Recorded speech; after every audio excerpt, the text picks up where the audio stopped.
ډیرو محترم مسلمانانو یو بهترین وظیفه د کن فیکون وظیفه ده. دا وظیفه تاسو ان شاء الله العزیز وکئ. تاسو چې کوم حاجت ته هغه به الله جل شانه ته فرمایي کن وشه فیکون، نو هغه ستاسو حاجت په هغه موجود شي، ستاسو حاجت په الله تعالی پوره کی. ځکه دا په سورۃ یاسین کې یو بهترین آیات ته انما امره اذا اراد شیئا ان یقول له کن فیکون. نو الله جل شانه دا آیات نازل کړي دي. الله جل شانه چې د چا کم حاجت ته یا د دنیا کم یو کار ته یا د آخرت کم یو کار ته الله جل شانه او فرمایي چې یا الله جل شانه د کم کار اراده ولري کنه، نو هغه کار د سوی کن، نو هغه کن فیکون، نو هغه موجود شي. کن شا فیکون، نو هغه موجود شي. د دې معنی دا چې الله تعالی کم کار ته او فرمایي نو هغه موجود شي. نو ستاسو حاجت بدونه غټ نه وي، ستاسو مسلې بدونه غټ نه وي. رب ډیر غټ دی، د رب حکم ډیر غټ دی، د رب فرمان ډیر لوی دی محترمو. نو په اخلاص او یقین سره چې انسان دا وظیفو کې د هغه انسان هغه حاجت الله جل شانه پوره کوي. هغه رب چې موتی پیدا کړي، هغه رب چې زما او تاسو سره ډیر محبت کوي بغیر د لالچه، محترم خپل رب سره تعلق برابر کو. السلام علیکم ورحمت الله وبرکاته. ډیر معزز او محترم او قابل قدر مسلمانانو رونو خویاندو او هغه مسافرو کم چې بهر وطنونو کې ژوند کوي، پاکستان کې، افغانستان کې، هر ملک کې د بهر وطنونو کې دی الله تعالی دی ټولو مسافرو ته ټولو مسلمانانو نارینه او زنانو ته اوږده ژوندۍ د صحت او عافیت والا ورکړي. محترم مسلمانانو چې زمونږ کومه وظیفه ده یقینا فالله چې ډیره بهترینه ده او هر حاجت پم الله جل شانه پوره کوي.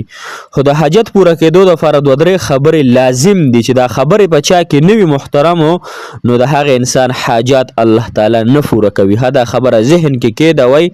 کو تاسو ډیرو وظایفو کوي هو لیکن چې دا دوه درې خبرې تاسو یاد کړئ زندګۍ کې نوي نو بیا به حاجت نه پوره کیږي. دوه درې خبرې کومې دي؟ لومبنۍ خبره دا چې د حرام او ځان ساتل، حرام قتل، حرام ته قتل، حرام اوریدل، حرام کارونه په خپل وجود باندې کول، وګونو کول، پوزه کول، هر یو شی حرام ته چې مایل شي وجود نو د هغه الله تعالی نه پوره کوي حاجت، او خصوصا حرام خوړل. دویمه خبره دا د محترمو چې انسان د الله تعالی نه په ډیر شوق او ذوق سره وظیفې کوي نو الله تعالی حاجت پوره کوي. بعضې وخت کې داسې وي چې د انسان دغه کار کې خیر نه وي. ډېر اکثر زنانه رابطه کوي فلانکي سره زما نکاح وشي، ما سره رابطه وکړي، نو هغوی ته زما درخواست دی چې ګوره خپل ژوند د نورو دپاره مه خرابوئ، د خپل مور پلار په خوښه باندې نیک هلک سره نیکې جینۍ سره نکاح وکړئ، ژوند به ان شاء الله بهترین وي. په خپلو محبتونو کې اکثر به خلک ناکامه کیږي او اکثر به جنگ جګړې وي، نفرتونه وي، نو لہذا دا کارونه تاسو بند کړئ. دویمه خبره دا د محترم مسلمانانو چې هر هغه ګناه پرېږدوئ په کوم چې رب خفه کیږي. رب چې خفه وي نو وظایف نه قبلیږي، رب چې خفه وي نو مشکلات راځي، رب کریم چې خفه وي نو حاجات نه پوره کیږي. لہذا چې الله جل شانه خوشاله وي نو بیا زمونږ وظیفو ته هم حاجت نشته. نن هر انسان ځان ته سوچو کوي، زه به ومکم تاسو مو کوئ چې رب څومره خوشاله دی. د سجدو توفیق میلاویږي که نه؟ ګوره علما کرام ذکر کوي چې کوم انسان ته د سجدو توفیق میلاویږي یعنې پنځه وخته مونځ توفیق ته میلاویږي د انسان نه رب خوشاله دی. د انسان نه د سحر مونځ قضا کیږي یا نور یو مونځ قضا کیږي، څلور کوي، د انسان نه رب خفه دی، هغه رب چې موتی پیدا کړي. نو لہذا پنځه وخته مونځ ټول ګناهونه پرېښودل او بیا دا وظیفه وکړئ. وظیفه به دا رنګې کوي محترمو، طریقه کار یې دا دی چې تاسو به لومبی اودس چارهدام وکئ، بیا به 2 رکعاته صلات حاجت مونځ وکئ. 2 رکعاته صلات حاجت مونځ دې وکړو نو لومبی سجده کې به خپل تندې او خپل فوزه سبحان ربی الاعلی دا فوز او تندې به دې ځمکه پسې سولوئ داسې رو روښه. دا 2 سجدې تا وکړې، بیا اخري 2 سجدې تا وکړې، بیا تا محترم مسلمانانو تا نفل پوره کړه، بیا به راپاسې او 11 پیرې به درود شریف ووایې. که درود ابراهیمي دی وي ډېره بهتره ده، که نه بل درود شریف ووایه. د هغې نه پس په سورت یاسین شروع کې یاسین والقرآن الحکیم انک لمن المرسلین علی صراط مستقیم تنزيل العزيز الرحيم. دا به شروع کوي ښکلې به وایي چې تاسو له مزه درکړي دا تلاوت ښه. نن موږ تلاوت کوو مزه ترې نه اخلو ځکه د الله تعالی کلام خبرې دي دا کلام الله دی. دا چې شروع کو چې کله دې آیات ته راوسئ انما امره اذا اراد شيئا ان يقول له كن فيكون.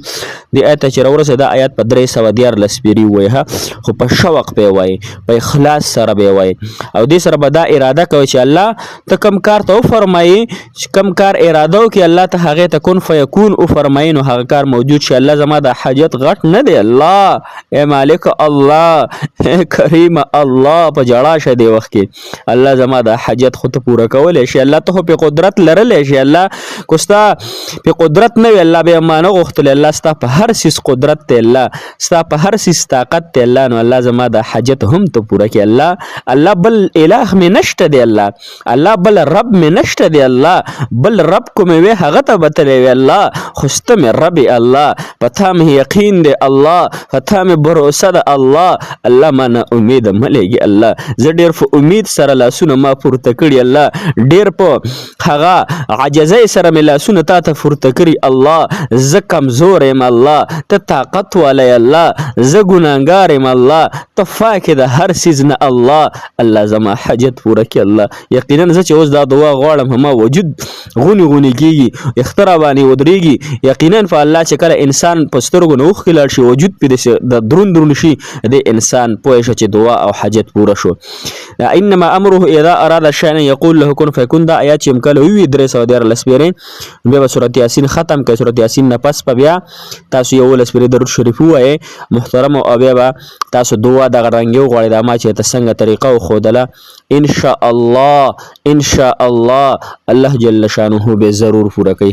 هیڅ شک پکې نشته دی هیڅ شبهات پکې نشته دی او ان شاء الله دقه طریقې سره دا وظیفه کوي. بل خاص خبره ده چې روزانه دا وظیفه ځان لکوي کم از کم هغه پورې وکړي تر څو پورې چې هغه حاجت نه پوره شي. ګورم خلک د خپل صحت دپاره څومره دوایان استعمالي څونه د ستنې وخي ډاکټرانو پسې ګرځي لهذا موږ د خپل حاجاتو دپاره الله تعالی ته نشو جړلی روزانه نو څو ورځې مسلسل.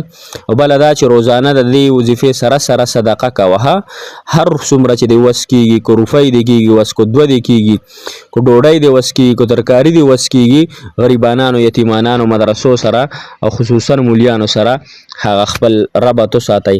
الله تعالی به ان شاء الله تمام حاجات پوره کړي. الله تعالی